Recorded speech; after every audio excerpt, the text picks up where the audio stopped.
Technology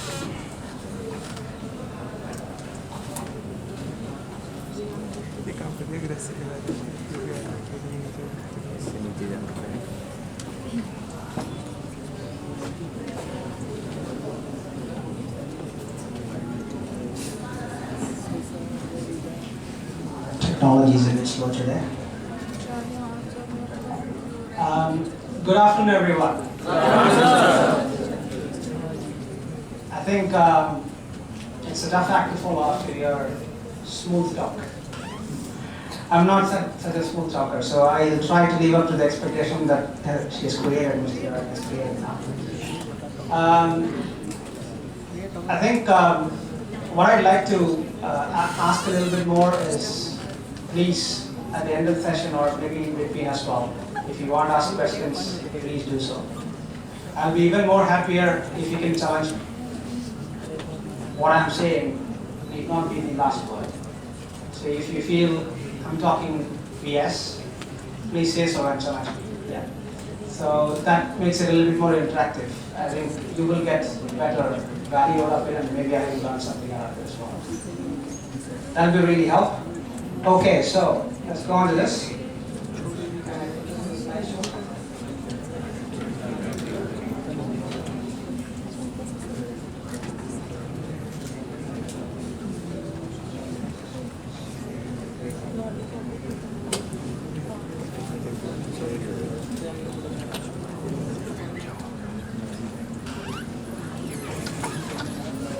So the topic that I've been asked to talk to you about today is the role of young managers in changing times. I think the key word here is changing times. The time always changes. Now, what is so special about it today? I think if you look at some of the recent history at least, the day and age that we are living today is going through a little bit of unprecedented change. Maybe not so in the positive direction. I think there are some negative changes that is happening around us. And hence, you as young people become ever so more important to influence that in the right direction. We might feel like a small fly in the big frying pan, but I think that small fly is also going to play a role which is going to be significant to turn this around. So with that opening statement, let me go to my next slide. I will try to keep whatever I'm saying here in the Indian context as much as possible because we are living here. In the past couple of decades, this country has made huge strides in the global scenario, as well as a lot of development has happened within our country as well. So let us be all proud of it, that we have seen that positive steps being taken by our country, our leadership, and the public has been part of that. But I think what is important for us to remember is that what got us here probably is not going to get us where we want to as a nation. And that's again because of the changing times. So if you look back in history, some of the very powerful countries like UK, they rested on their laurels for far too long. And look at where they are now. They're still resting on their laurels. But they are far behind compared to some of the other countries which has made really, really big steps. So, as Ms. Diarani said, let us respect the past, but let us not celebrate it too much and think that is going to take us even further. So we need to reinvent ourselves to make sure that we become a global player. As far as I'm concerned, I think we are just about getting there. We're not there yet. We are playing globally. Indians, as the population, is playing globally. A lot of our fellow countrymen has made significant mark in this global village. But is India a global player? My answer is probably no. We're trying to be a global player. We're playing in certain areas, but not emphatically. So the second bullet point there becomes even more important if we are not where we want to be yet. Now let us look at what we as a country is. I think all of us, our parents as well as ourselves, we are obsessed with education. This is probably the home of Mecca of education. No other country, I think, is obsessed with education as much as we are. We are a factory of talent for the global economy. But unfortunately, some of the brightest talent doesn't contribute back to our economy, which is a little bit sad, but let us be proud that we are there contributing to the global economy, and the global economy will have some sort of impact on the Indian economy as well at some point. That's the first point that I want to make on this slide. Now, the second point that I wanted to bring a little bit is probably for us, the older generation. I think we lack the courage still, because you already said, there are a lot of avenues, a lot of opportunities for kids to go after these days compared to our age. But I think we still have a defined path of success in our brain. It's being recorded, you can take a test. And most of the families try to push their kids in those defined path of success. The courage is missing to let our youngsters follow their interests. Basically, a risk averse attitude. You can just put the wastage. Why should I take a new path? My neighbor's kid has done this. He has become successful, or she has become successful. Let us try to take the same path and make a relatively risk-free career future for my child. That is still there in a lot of our mindsets. What that results is, we might become successful, but we might not become excellent. Excellence is not a skill, it is an attitude. So it is the attitude, it is the way that we groom our next generation, which is going to determine whether our country, you guys, the young managers, are going to be a success, or are we going to contribute excellence towards what we are doing. So my simple and plain message here is that you need to think what your interests are. You might have to fight a little bit with your parents sometimes when you think that, and when you want to pursue that, that route. But do so.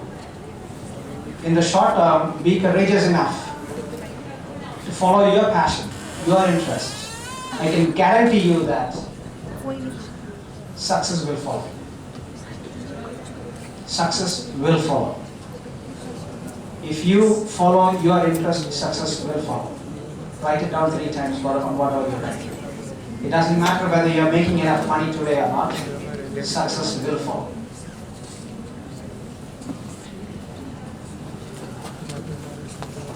So the point really is that are our brains doing enough for yourself and for our country? Some of our brains are. Otherwise, we would have made some huge strides in the last couple of decades, right? But I think this country has so much of young brain, so much of young talent, a lot of it is underutilized. I'm happy that quite a bit of it is utilized well enough so that we have a pretty decent economy. Even if it is 5% growth or 6% growth, very few countries are growing at that rate in this day and age. Probably a couple, not more. Yeah? So some brains have been utilized well enough. But I think there is much more potential in this country. Much more potential in this country. And for that, we need to unlock the potential that is hidden. Yes. So I don't know whether you know the iceberg principle. What you see above the sea is really a little bit. We ourselves don't know what is under the sea. You have to go and discover it. You probably don't know what your interests are as well, if you don't look for it. Recently, I was interviewing in one of the prestigious management institutes, and very bright lady that I was interviewing. She had fantastic answers for all the questions that I asked. But then I asked her, why did she want to do the MBA course that she was doing? The answer was, I always wanted to do it. I'm guessing that the answer is that she saw that everybody is doing it, so I'm also doing it. This is what I mean to say, like, where we have a defined path of success and we are following that defined path of success, we will get somewhere, we'll be happy, we'll have a good life, we'll have a good family. But are you going to excel as far as your interest and passion is concerned? I think probably not. Yeah. So if you can combine the path that you're taking and try to discover what your interests are, that's when you're going to contribute the best out of your brain. For yourself, for your family, for your neighbors, for the country. So what can you do, young managers? Start with opening your mind towards challenging and difficult assignments. I think some of you probably here are already having some work experience, I guess, right? Probably came back to school. So, when you get out of, while you're doing the course itself also, go and look for challenging and difficult problems that you want to look at, research, study. And when you go out and find a job for yourself as well, try and go after challenging and difficult assignments, because these are changing times. Somebody who goes after the challenging and difficult situations are the ones who are going to stand out. They are the ones who will be sought after. If you become run-of-the-mill managers, you will remain run-of-the-mill managers. So go places and learn. One of the typical attitude that I see is that I want to go to a Bangalore or I want to go to a Gurgaon, and have a nice life. Nothing wrong with that. That's fine. Absolutely nothing wrong with that. But you're limiting your learning, I think, if you do that. Look at the challenging and difficult assignments that's going to come your way. You're young. You don't have many commitments to look after at the moment. Go after them wherever it is. Go and learn. Never stop learning. Please don't be boring by looking for just proven paths. Dare to venture adverse situations. Venture into adverse situations. That is when you maximize your learning. Because a normal scenario, a normal assignment that you're getting into, probably someone else is already running somewhere else.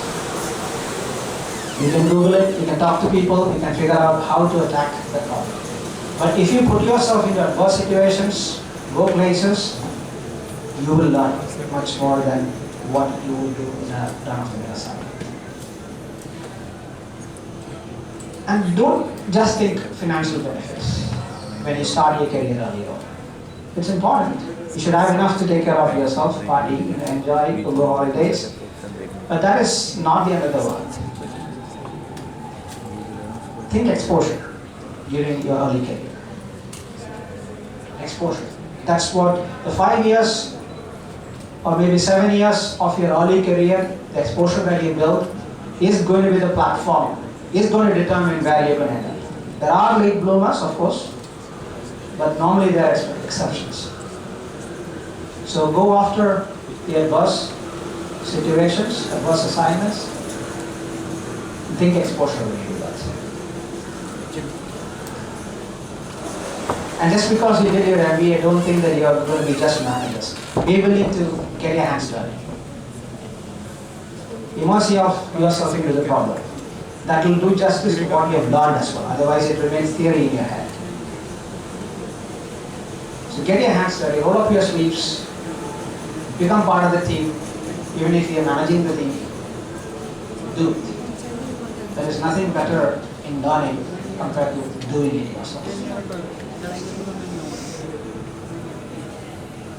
Any questions so far?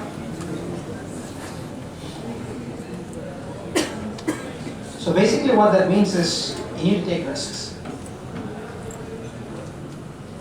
Mark Zuckerberg, everybody knows him. I think it's a very powerful statement that he has made there. The biggest risk is not taking any risk. And if you don't take risk, you don't get returns. You will get returns, but it will be proportionate to what you're doing. Yeah. You take risk, it will pay off.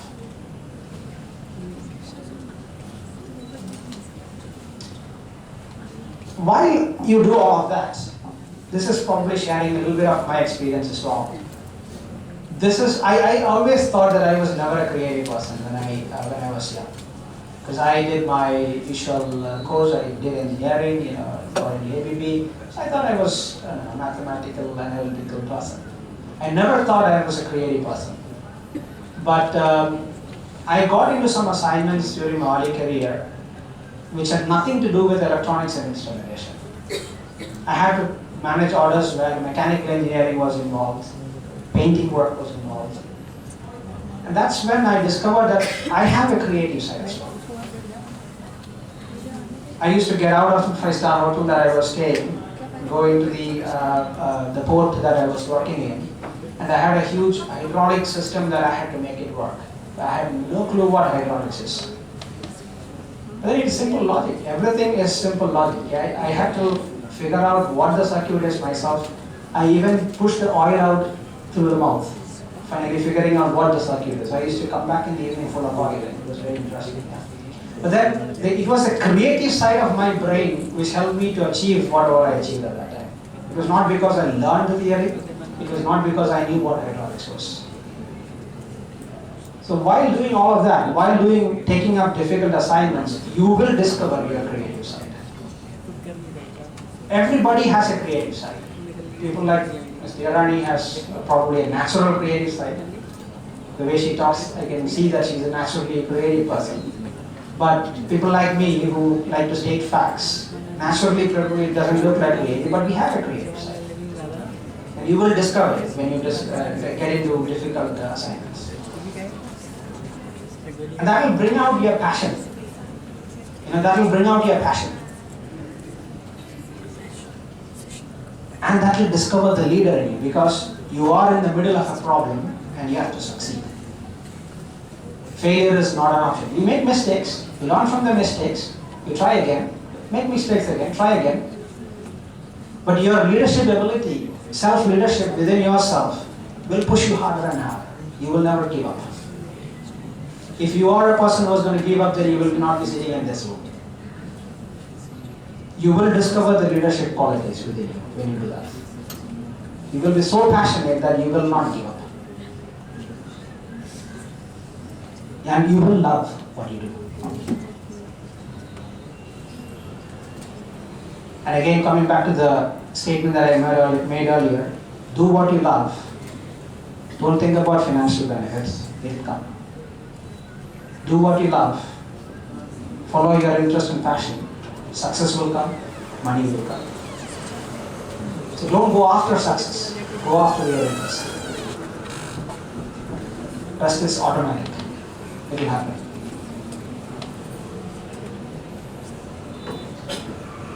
So, if you come back to our country scenario, I think my opinion is that India cannot sustain its global position just by leveraging the cost arbitrage. A lot of the businesses that we have been successful, like IT or sometimes even pharma, maybe even textiles, in some cases automobiles as well, these parts of automobiles, we could build the business because of the cost arbitrage that we have. Of course we have skill here, of course we have knowledge here, but so does other countries. So the point that I'm trying to make here is most of the businesses that has been successful here depended quite a bit, not fully, quite a bit on the export that they were making. Export is needed, absolutely needed, but that is not forever. Our costs are going up here.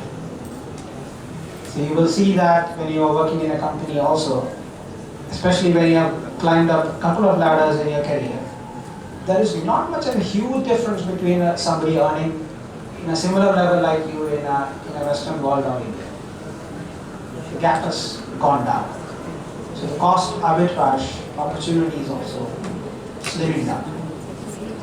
So we as a country, you as young managers, need to start thinking how to build the future, how you're going to prepare yourself for the future. It's very simple. Look for problems. Look for problems. Don't look for easy ways. Look for problems that will lead to opportunities. I just thought last night, some examples of problems. There are plenty. This is just something which was from the top of my mind. Healthcare, affordable healthcare in this country is a huge problem. Huge problem. We as a company, I work for Philips. One of our biggest segment globally is healthcare. But the number of companies or number of hospitals that can afford 80% of our equipments and services is very few. The Fortresses, Maxes can afford it, but the tier 2, tier 3 clinics cannot afford it. So we are actually looking into the value segment. We have acquired smaller healthcare companies in this country. But there is immense opportunity, unbelievable opportunity in affordable healthcare in this country. I don't think there is enough innovation happening within our country to address this problem. Sanitation, poverty, infrastructure. We are building millennium cities, but unfortunately the infrastructure that we build is around the buildings that we build. It is not all-encompassing infrastructure that we are building. So there is enough problems in this country. You can go work for a company, you can set up something yourself, but look for problems that will lead to opportunities. Rediscover yourself. Start small. Start small. Follow your interest and passion, you will become big. I like this quote as well. Failure is the opportunity to begin again, but this time you start more intelligently. So don't be afraid of making mistakes. When people laugh at you, no problem. Laugh at them. When people laugh at your mistakes, laugh at them. Learn from it, go forward, make a more intelligent way forward.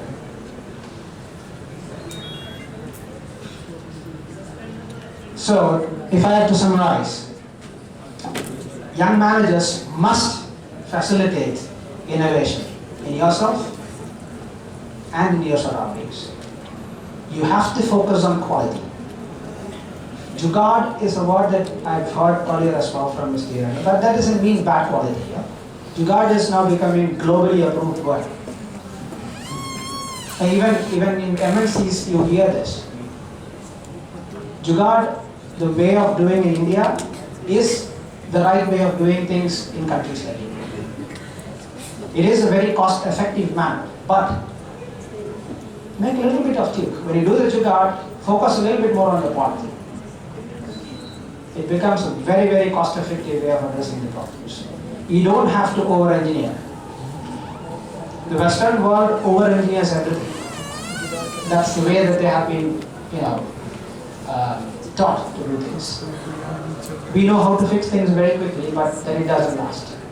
So if we adjust ourselves a little bit, the jugaad way of working will become sustainable. Innovate and focus on quality. Third bullet point, I can't emphasize enough. We are unfortunately living in an environment where corruption is institutionalized. You will have an umpteen number of pulls and pushes and hugging and shoving in your career, in your life, to get attracted towards that. Whether you are in private sector or public sector, this will happen. Please, that is going to be short-lived. Never go after it. Whatever you get out of it, never go after it. We need a bright future for this country. This country deserves better. You deserve better. Follow good business principles, good life principles, good practices. And I think I made the last point already, enablement of excellence around yourself. The differences between leadership and administration. Administration is just getting things done. Leadership is about innovating, finding better ways, creating products, creating services, creating solutions, motivating teams, motivating people, motivating yourself. That is leadership. In our company, we call CEO as Chief Enabling Officer, even though it is a joke, but that's a serious joke. We don't consider the CEO as a Chief Executive Officer anymore. He should be a Chief Enabling Officer. His responsibility is to support the teams around him and help them excel. Create new products and services. Service our consumers better. I think that is last slide. Individual success is meaningless unless the team also succeeds. The business grows profitably. Quality is improved and the society that we are living in also grows. Otherwise, as we age, we will find ourselves lost. We might have a feeling of success early on, but the fulfillment of the success will be a little bit missing as you progress in your life if your surroundings, your teams, your business, your society has not grown. And it will be too late for you to then turn the clock. So it's better for us to imbibe that early on and look at what is happening around you, not just yourself. So you have to keep an eye on the pixels, not just the pixels, but the bigger picture as well. Stay hungry, stay foolish. Any questions? No questions are foolish enough, please.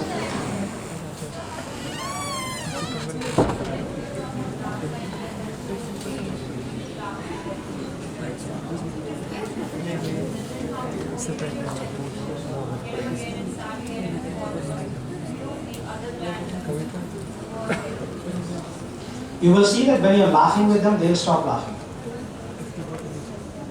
They will stop laughing. Because when you laugh with them, you are learning yourself. You are justifying, you are explaining how I feel, why I feel. And this is what I learned. Yeah?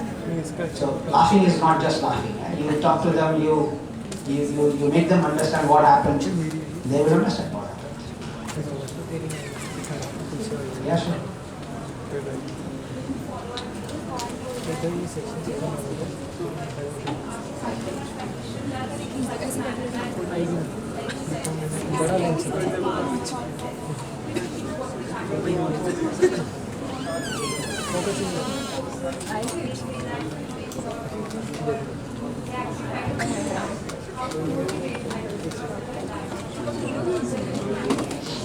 Yes, it is difficult. I buy that. I mean, it's very difficult because you have been brought up by parents who has set big ambition for you. And sometimes it is very difficult to convince them and tell them that me becoming a doctor probably is not going to be good enough for me. I want to probably become an artist. Yeah. And they think, oh my God, artist, how is this person going to live? But at some point, you need to put your foot down. That's what I think. Even if it is parents, you need to make the statements very clear, because it might result in a little bit of explosion. That's fine. They will see the bigger picture. They don't mean harm to you, right? None of them mean harm to you. They just want you to be safe and sound in